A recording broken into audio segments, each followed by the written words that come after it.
What's up, YouTube? It's the Action Figure Grader coming back to you with another video.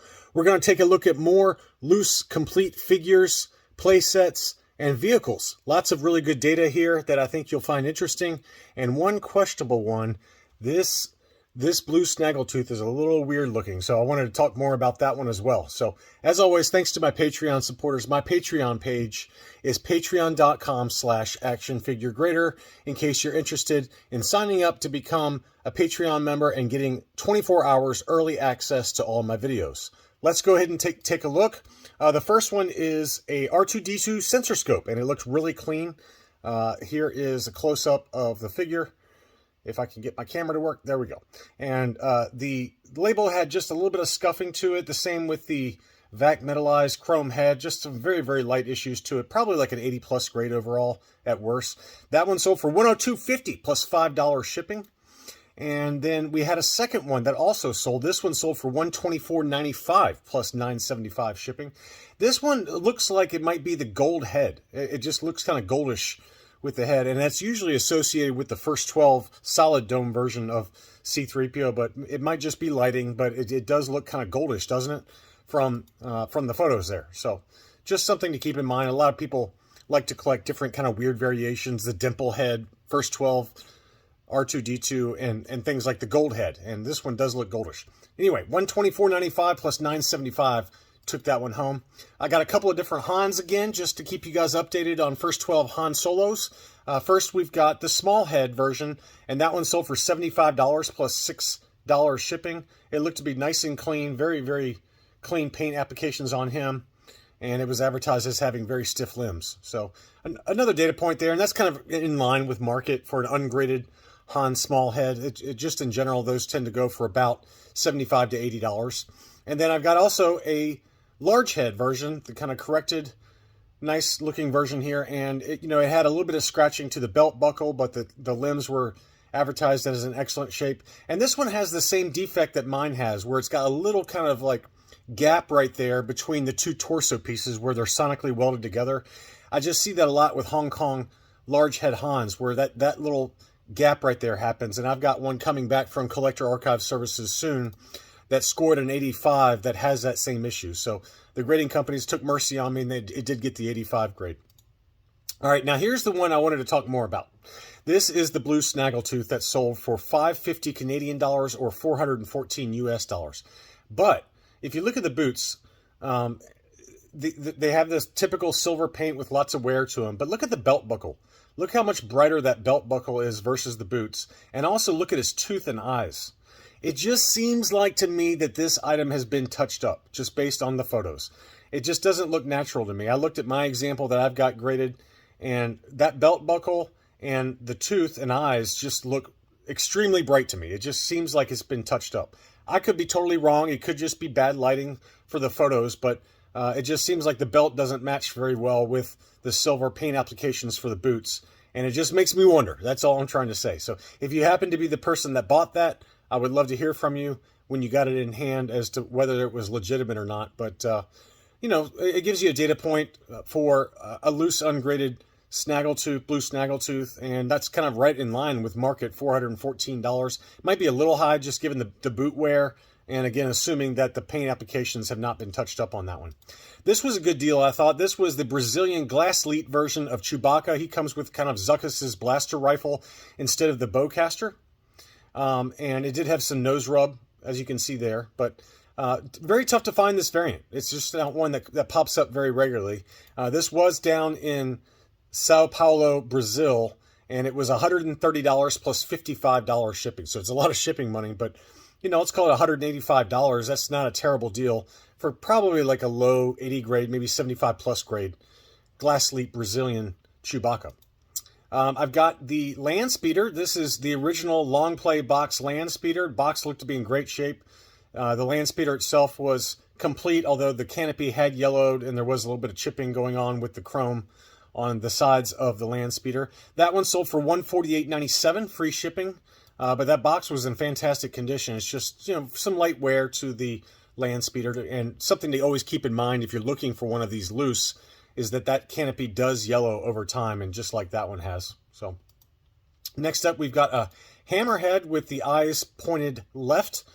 This was the Hong Kong near mint with tight limbs was how it's advertised. It sold for $23.77 plus $5.30 shipping.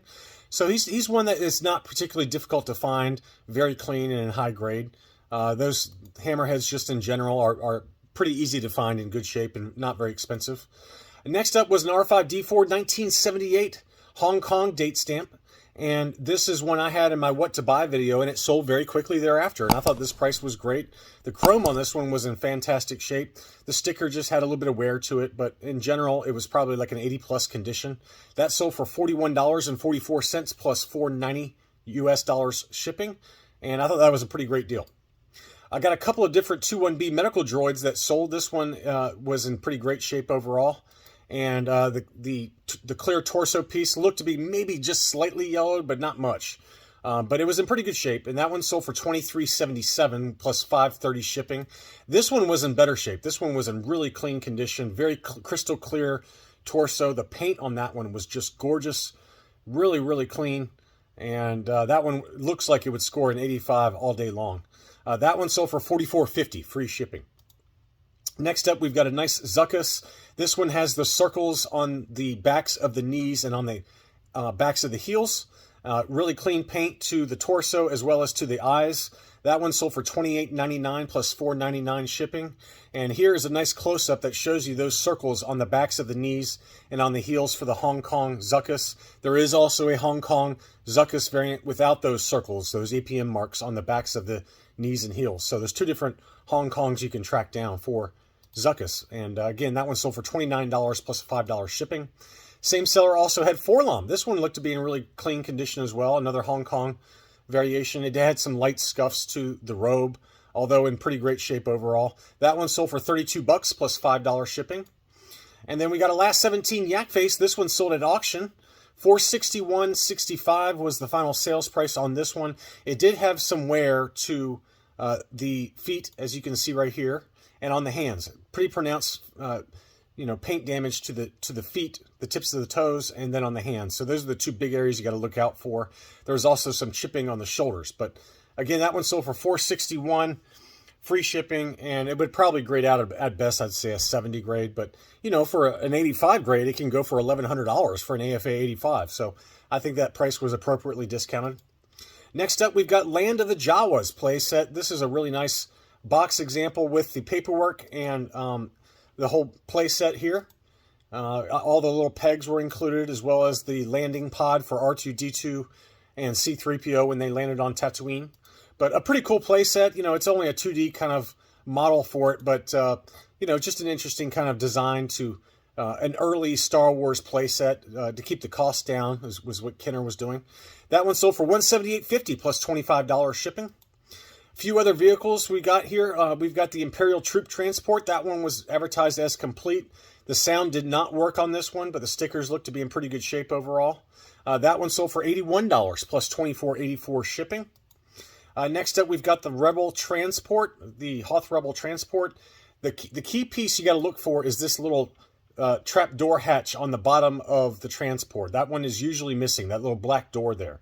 So if this is something you're interested in, the stickers look to be in really great shape overall. It had both cannons and all the different pieces. So great shape. And that one sold for 110 pounds or about $129 US plus $45 shipping.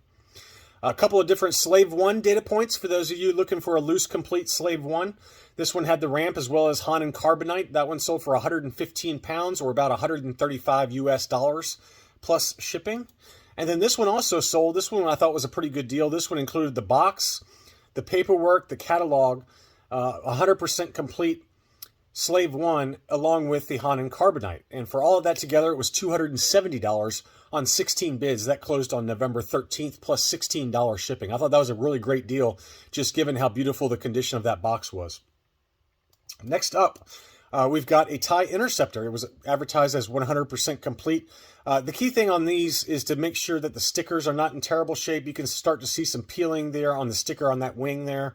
That sticker also is starting to peel off. So that's the biggest problem with the TIE Interceptor, the TIE Fighter, is that, just those stickers for the wings can oftentimes peel off. Just the enamel on the backs of those just age over time and don't stick to the plastic. But anyway, that one sold for $148 plus $8.39 shipping. And then finally, we had a loose complete Ewok Village. This one sold in an auction for $202.50 plus $25 shipping. The key things on this one is to make sure that the ropes are still there for the boulder as well as for the elevator. And then the cargo net that is kind of for the trap on the bottom. And then C-3PO's throne also needs to be complete. So just some things to look out for if you're looking for one of these very large Ewok villages for your collection. Anyway, that's all I really had for this video. Thank you so much for watching, and I'll be back soon.